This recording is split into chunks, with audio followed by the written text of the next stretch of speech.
정확한 시선으로 세상이 파놓은 함정에 빠지지 않는 지혜를 알려드리는 세상의 모든 함정 시리즈 편입니다. 이번 시간에는 앵커링의 함정에 대해 알아보겠습니다. 회사에서 자기가 일한 만큼 제대로 평가받은 직장인들은 단언컨대 없습니다. 과대평가를 받거나 아니면 과소평가를 받는 것이 일반적인 현상입니다. 열심히 일한 당신은 억울한 측면이 있지만 평가 시스템이 잘 갖춰진 회사라 할지라도 이런 현상은 반드시 생겨납니다. 왜냐하면 평가는 사람이 하는 일이기 때문입니다. AI가 평가한다면 일한 성과만큼 한 푼 애누리도 없이 정확하게 평가할 수 있겠지요. 이러한 과대 과소평가의 오류가 생겨나는 이유는 인간의 심리와 연결되어 있습니다. 그중 대표적인 것이 앵커링 효과입니다. 배가 닻을 내리면 닻을 내린 지점을 기준점으로 하여 그 지점에서만 배가 움직이게 됩니다. 이처럼 처음에 인상적이었던 숫자나 사물이 기준점이 되어 그 후에 판단에 영향을 미치는 현상을 앵커링 효과라고 합니다. 이와 비슷한 맥락으로 초두 효과가 있습니다. 초두 효과는 처음 제시된 정보 또는 인상이 나중에 제시된 정보보다 기억에 더 큰 영향을 끼치는 현상을 말합니다. 입사하게 되면 그 사람에 대한 이미지가 만들어집니다. 일도 잘하면서 태도도 좋은 사람이야 라든가 항상 불만이 많고 웃지 않은 직원이지 라는 식으로 말입니다. 처음에 이런 이미지가 회사 생활에 많은 영향을 줍니다. 상사들이 직원들을 평가할 때도 이런 이미지에 의해 평가를 하기도 하지요.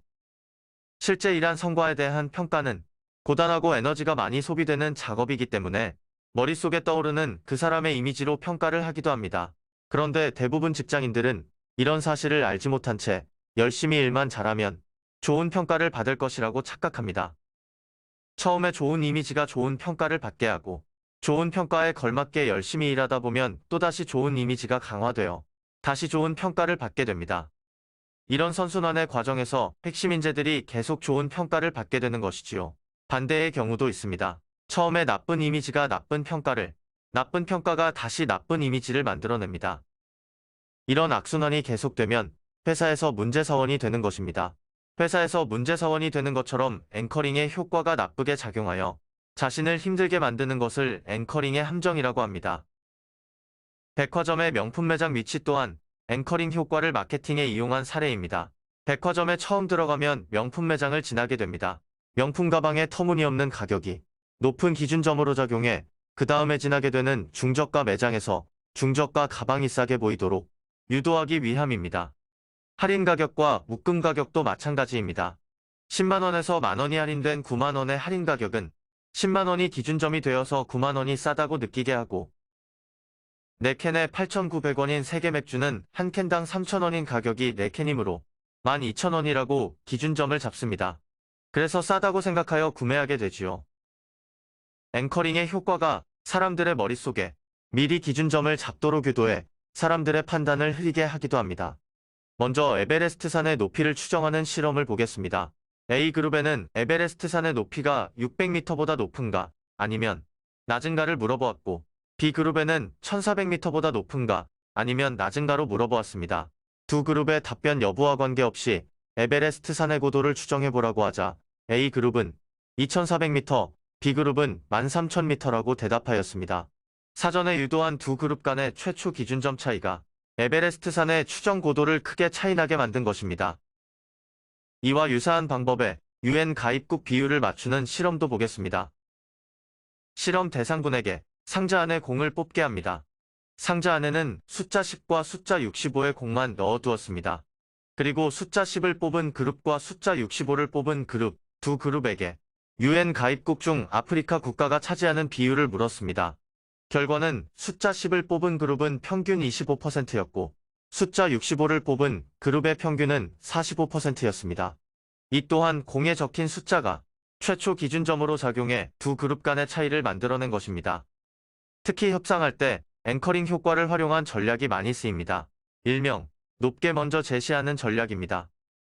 협상할 때 먼저 높게 제시하여 기준점을 높이는 것입니다.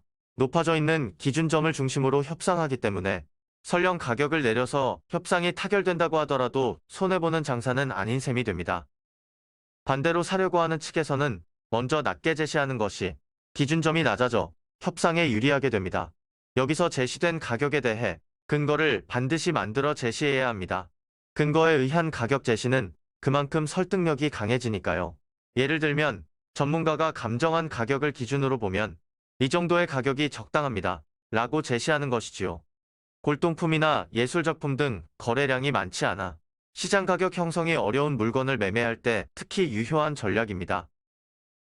이외에도 앵커링의 함정이 우리 주변 곳곳에 도사리고 있습니다.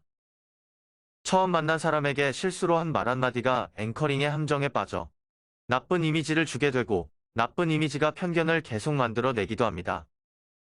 그리고 점심 식사 메뉴를 정하지 못할 때 누군가가 정한 메뉴가 앵커링이 되어 그 메뉴로 점심을 먹게 되는 경우도 많습니다. 앵커링의 함정에 빠지지 않도록 주의해야 합니다. 앵커링의 함정에 빠지지 않기 위해서는 처음이 중요합니다. 처음에 좋은 인상이나 좋은 태도가 좋은 앵커링 효과를 만들어내지만 반대로 나쁜 인상이나 나쁜 태도는 나쁜 앵커링 효과를 만들어 계속 당신을 따라 다니게 됩니다. 나쁨 정도가 심해지고 계속 이어지면 낙인 효과까지 더해져 헤어날 수 없는 수렁에 빠지게 됩니다. 처음만큼이나 중요한 것이 합리적인 근거에 의한 제시입니다. 프레임 만들기 전략과도 비슷합니다. 사람들은 처음에 합리적인 근거를 듣게 되면 그것이 기준점의 역할을 하기 때문에 사고가 그 기준점에 매몰되어 버립니다. 그래서 기준점 이외의 다른 사고는 못하게 되어 처음 제시한 의견이 맞다고 생각합니다.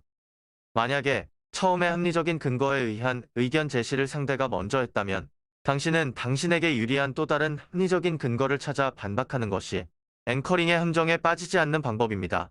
전문가의 감정 가격보다는 최근 비슷한 상품의 실거래가에 의해 가격이 결정되는 것이 합당합니다라는 식으로 말입니다.